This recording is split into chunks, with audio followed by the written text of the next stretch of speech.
El desierto de Arizona a las 23:47.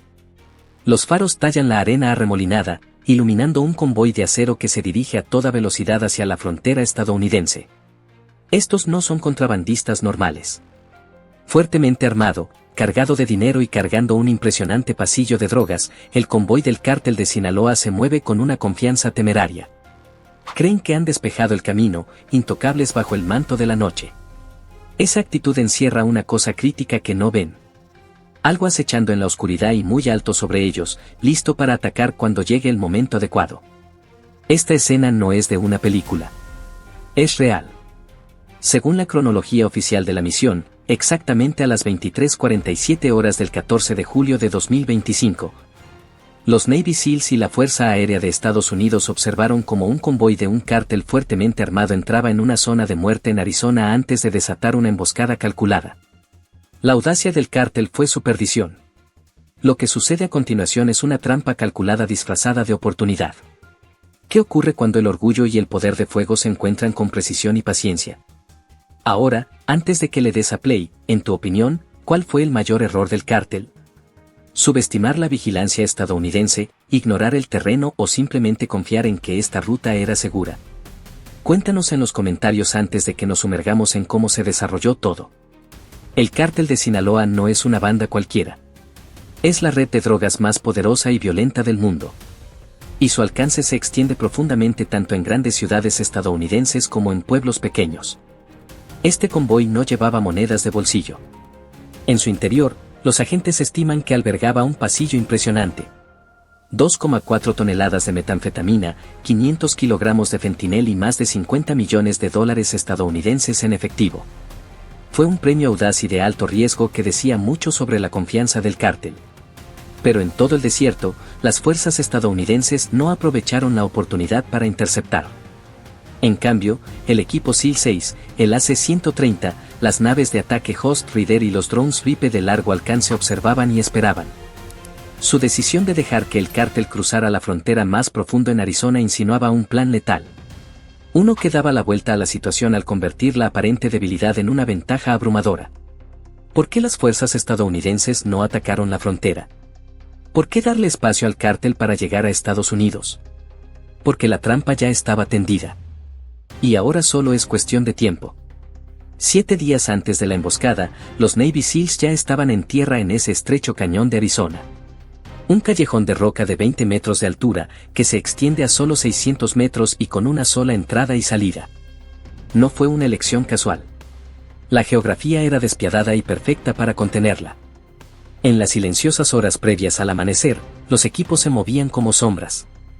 Enterraron minas Claymore bajo la fina arena del desierto. Camuflaron sensores sísmicos para detectar las ruedas retumbantes de los convoys y ocultaron cámaras infrarrojas en Rock Cove también que permanecerían invisibles incluso si alguien supiera mirar.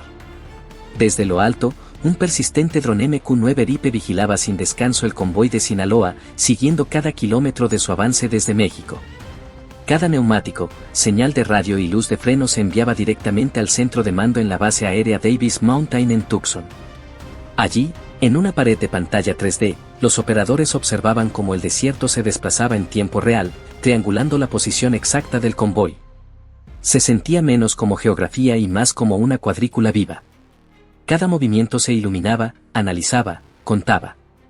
Lo más importante de todo es que el cártel pensaba que habían tenido un camino fácil. Sin bloqueos fronterizos, sin respuesta militar estadounidense.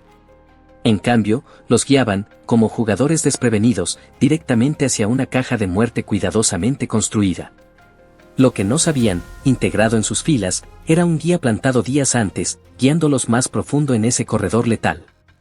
Su confianza, reforzada por la confianza en rutas seguras, les sorprendió al darse cuenta de que se sentían reconfortados hacia su propia caída.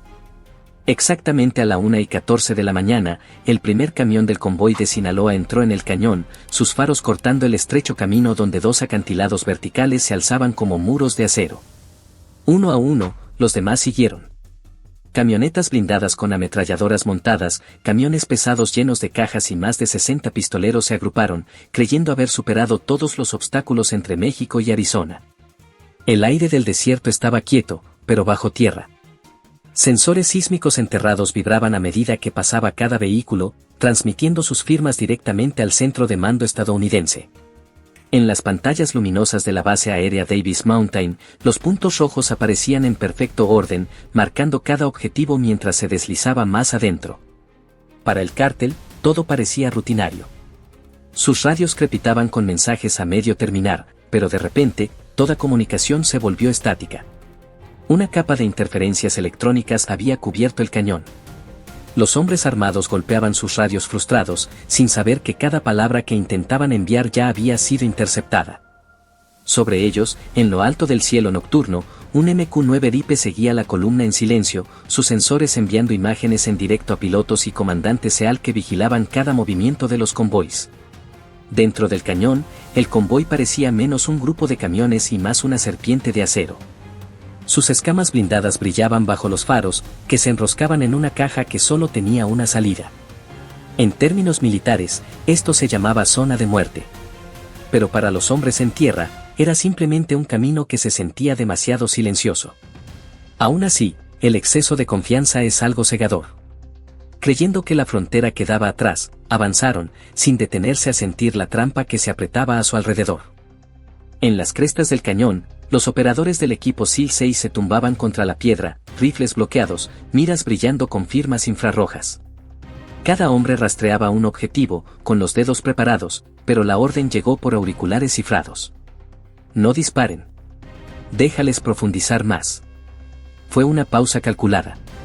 Cada metro adicional que avanzaba el convoy significaba menos oportunidades de regresar, menos lugares donde dispersarse. La paciencia era quirúrgica, un juego de espera que se alargaba de segundos a minutos. Desde el puesto de mando, la pantalla mostraba al convoy avanzando lentamente hacia el centro. Los puntos formaban una cadena encerrada dentro del tramo más estrecho del cañón. Los agentes que observaban no hablaron. Sabían que, una vez cerradas las mandíbulas, toda la columna quedaría atrapada sin escapatoria. Los sensores terrestres confirmaron peso y tiempo. Las cámaras ocultas en grietas transmitían cada destello de calor de motores llevados al límite. Era como si todo el cañón se hubiera convertido en una máquina de vigilancia. Para los pistoleros de Sinaloa, el tiempo se ralentizó de forma diferente. Algunos miraron nerviosos los acantilados que se alzaban sobre ellos. Sombras demasiado quietas para el viento del desierto. Sin embargo, no llegó ninguna advertencia. No se reveló ninguna emboscada. Así que se tranquilizaron mutuamente gritando que la ruta era segura. Su líder ladró a una radio apagada, aún pensando que el silencio era un fallo técnico, no un signo de aislamiento total. El convoy avanzaba, los faros rebotando en las paredes del cañón que parecían cerrarse más con cada momento que pasaba. A estas alturas, todos los soldados ocultos a lo largo de las crestas tenían el mismo pensamiento. La serpiente de acero estaba en la caja, pero la orden aún no había dado permiso para atacar. Ese silencio se estiraba bajo las estrellas del desierto, cargaba más tensión que la batalla misma. En algún lugar de la oscuridad, los dedos flotaban sobre los gatillos, esperando la única palabra que desataría el caos. El convoy, ciego y mudo bajo control estadounidense, se acercó sin saberlo al centro de su tumba. La pregunta que flotaba ya no era si llegaría el golpe, sino quién sería el primero en disparar. ¿Serían los explosivos ocultos enterrados bajo la carretera, el trueno del jinete fantasma sobrevolando o el estallido de un rifle silenciado desde los acantilados? En ese cañón a la 1:14 de la mañana, la respuesta estaba a solo segundos de distancia. A la 1:21 de la mañana, el cañón cobró vida. Minas Claymore enterradas días antes detonaron con un trueno, destrozando los 3 primeros vehículos del convoy. Miles de bolas de acero atravesaron cristales blindados. Los neumáticos reventaron y los motores se incendiaron. El sonido se deslizó por las paredes del cañón como un terremoto, atrapando al cártel en una tormenta de fuego que nunca vieron venir. La orgullosa vanguardia de su columna había sido reducida a acero retorcido en segundos. Antes de que el polvo se asentara, el cielo se unió al juego. Desde lo alto, el AC-130J Ghost Rider desató su arsenal. Su cañón Bushmaster de 30 milímetros lanzaba proyectiles trazadores brillantes que cortaban la noche como cometas en llamas. Cada racha encontraba una cabina de camión o un soporte de cañón. Luego llegó la botavara baja del obús de 105 milímetros. Sus proyectiles caían con una precisión devastadora. Un impacto volcó un camión de transporte de lado, su carga estallando en una cadena de explosiones secundarias. Los mandos estadounidenses han descrito el poder de fuego de Ghost Rider como imparable, según Air Force Times. Y aquí cumplió con su reputación. El convoy se desintegró en pánico. Los combatientes del cártel salieron corriendo de camiones en llamas solo para encontrarse con otra tormenta de fuego. Desde ambas paredes del cañón se revelaron los SEALS de la Marina. Rifles chasqueando en la oscuridad. Las carabinas M4A1 disparaban ráfagas bruscas. Los fusiles MK-17 crujían con mayor precisión. Cada disparo medido y deliberado. Para los pistoleros abajo, parecía que los propios acantilados habían cobrado vida, escupiendo muerte desde cada sombra. Un soldado del cártel se atrevió a defenderse. Se subió al capó de una pick-up humeante. RPG-7 se apoyó en su hombro y apuntó hacia las crestas. Por un momento pareció que iba a disparar, pero antes de que pudiera apretar el gatillo, un solo disparo de un tirador SEAL impactó. El lanzador cayó, encendiéndose al impactar. La explosión lo mató al instante y destrozó a 2 de sus compañeros cercanos. En este cañón, incluso la rebeldía significaba suicidio. Durante casi 10 minutos, el fuego y el humo dominaron la noche. Los camiones ardían, las radios gritaban estática y los pistoleros disparaban a ciegas contra la piedra. La serpiente de acero que había entrado con tanta confianza ahora estaba rota en fragmentos humeantes. Y, sin embargo, entre las llamas, un vehículo avanzaba. Un Ford Raptor reforzado. Dentro estaba el gallo, aún vivo. La batalla estaba lejos de terminar. La tormenta de fuego en el cañón ya había destrozado el convoy, pero la misión aún no había terminado. Los informes de inteligencia dejaban claro que un solo hombre importaba más que todas las armas, dinero y drogas juntos. El Galo, el teniente de Sinaloa a cargo de la operación. Si lo capturaban vivo, podría abrir una pista hacia el funcionamiento interno del cártel. Matarlo enviaría un mensaje, pero capturarlo vivo enviaría ondas de choque por todo el hemisferio. Muy por encima del cañón, un mini UAV conocido como Black Hornet fue liberado desde un lanzador portátil, apenas más grande que la palma de una humana. El dron se sumergió en el barranco lleno de humo, rozando el suelo para evitar ser detectado. Sus diminutas lentes de cámara escaneaban vehículo tras vehículo, transmitiendo imágenes en tiempo real al centro de mando. En cuestión de minutos, el objetivo fue confirmado. Dentro de un Ford Raptor reforzado cerca de la proa del convoy, el Galo estaba encorvado hacia adelante, agarrando su radio y gritando al micrófono. Pero lo que respondió no fue una respuesta, solo estática. La manta de guerra electrónica tendida por las fuerzas estadounidenses había cortado toda línea de vida. Por primera vez en años, un comandante de cártel quedó completamente aislado. En las crestas, los operadores de focas recibieron la actualización. Sus miras estaban fijas en las ventanas del camión, pero la orden llegó a la siguiente. No mates. Contener. El Ghost Rider ajustó su órbita y abrió fuego con precisión quirúrgica, impactando deliberadamente en el suelo a solo unos metros del Raptor blindado. La explosión sacudió el cañón y lanzó fragmentos de piedra contra el parabrisas. El cristal se agrietó, extendiéndose como telaraña en el campo visual del conductor. El Galo se agachó, protegiéndose de la lluvia de grava. El pánico inundó su rostro. Ya no tenía el mando de nada. Era una presa atrapada en una jaula de fuego. En medio del caos, un operador SEAL presionado contra la cresta fue atrapado por escombros voladores. Cuando el proyectil de 105 milímetros cayó, un fragmento de cristal roto le cortó el hombro. Inmediatamente, un compañero lo arrastró de nuevo a la cobertura, aplicando presión mientras llamaba a evacuación médica. En cuestión de minutos, el profundo golpeteo de las palas del rotor resonó por el cañón. Un helicóptero de rescate de combate HH-60W Pave Hawk, volando bajo y enmascarado por los acantilados, fue barrido. Usando guiado por visión nocturna y maniobras ajustadas, el ave flotó el tiempo justo para apartar a la foca herida del peligro. Era un recordatorio de que, incluso en emboscadas cuidadosamente planificadas, el campo de batalla sigue siendo impredecible. Mientras tanto, las defensas finales de El Galo se desmoronaron. Los hombres se agruparon alrededor de su vehículo, dispararon desesperadamente contra las crestas, pero cada destello de boca los dejaba al descubierto como objetivos. Uno a uno, cayeron hasta que solo quedó el Raptor acorazado. El equipo SEAL 6 comenzó su descenso. Cubiertos por fuego de supresión desde los acantilados y los ojos inquebrantables del Ghost Rider arriba, avanzaron entre humo y llamas. Sus botas crujían sobre la grava chamuscada mientras pasaban junto a restos en llamas y cuerpos destrozados, acercándose al último vehículo intacto. El final llegó rápido. Una sola descarga precisa rompió las ventanas laterales del Raptor. Segundos después, la puerta del conductor fue arrancada y el galo fue arrastrado fuera por manos armadas. Se agitaba, intentaba resistirse, pero la lucha se le había ido. Sus muñecas estaban esposadas de acero, su portátil cifrado incautado junto con 2 teléfonos satelitales metidos en una consola. Para las fuerzas estadounidenses, esto fue más que una victoria táctica. Fue un premio que valió meses de guerra de inteligencia. Mientras los SEALS aseguraban a su prisionero y barrían las últimas esquinas del cañón, el giro se hizo realidad. Por primera vez en suelo estadounidense, un comandante de cártel con el rango de El Galo fue capturado con vida. Su arresto resonaría mucho más allá de Arizona. Significaba interrogatorios, extracción de datos y el desmantelamiento de una red que durante mucho tiempo se creía intocable. El cañón seguía ardiendo, los jinetes fantasmas seguían dando vueltas. Pero la batalla ya estaba decidida. En medio de los restos de camiones y el silencio de los combatientes caídos, la captura de El Gallo marcó un punto de inflexión. Estados Unidos no solo había destruido un convoy. Habían atravesado el mito de la invencibilidad de Sinaloa. 27 minutos después de que la primera mina explotara, el cañón finalmente quedó en silencio.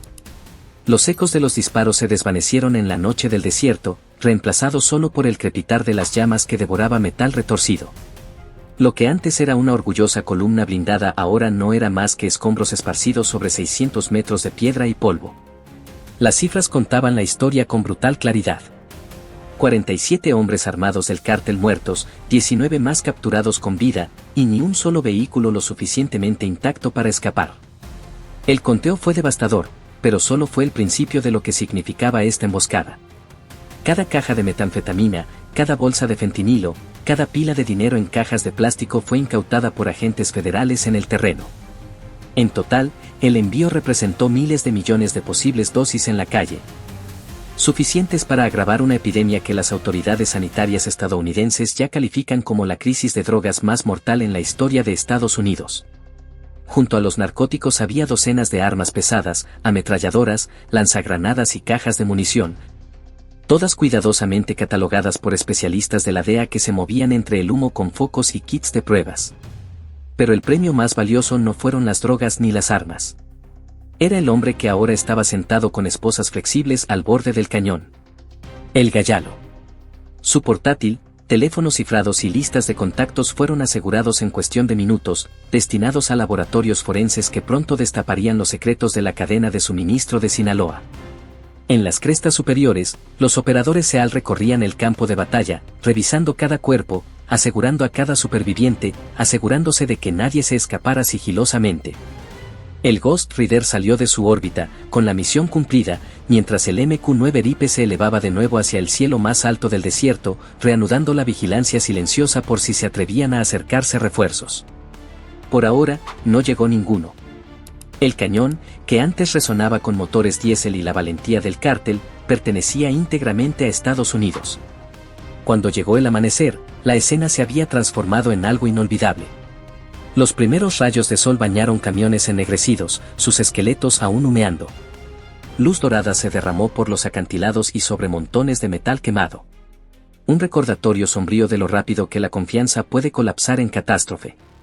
Las focas se alzaban entre los restos, siluetas enmarcadas por el resplandor matutino, mientras los agentes de la DEA continuaban catalogando la fortuna incautada.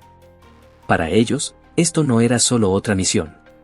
Era la prueba de que el mito de invencibilidad del cártel podía romperse en suelo estadounidense. Estratégicamente, la emboscada golpeó como un martillo la cadena de suministro del cártel de Sinaloa. Sí, perder toneladas de narcóticos y $50 millones en efectivo fue bastante dañino, pero la captura de un teniente superior fue aún más grave. Su conocimiento de raíces, casas seguras y funcionarios corruptos representaba un tesoro. Los analistas calificarían más tarde este como uno de los golpes individuales más efectivos jamás asestados a las operaciones estadounidenses del cártel. No por el número de muertos, sino por la red revelada. Envió un mensaje claro no solo a Sinaloa, sino a todas las organizaciones criminales que observaban.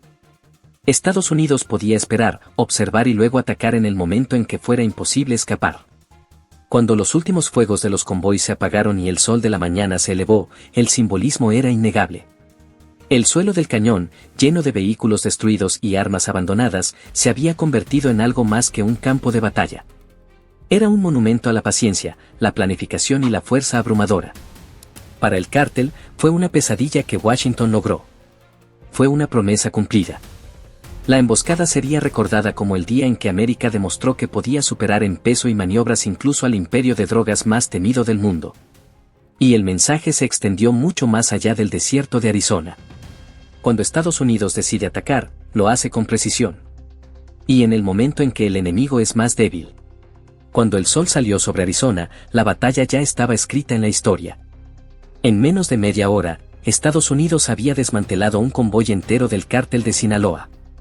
47 combatientes murieron, 19 fueron capturados y se había incautado un cargamento impresionante de drogas, armas y $50 millones en efectivo.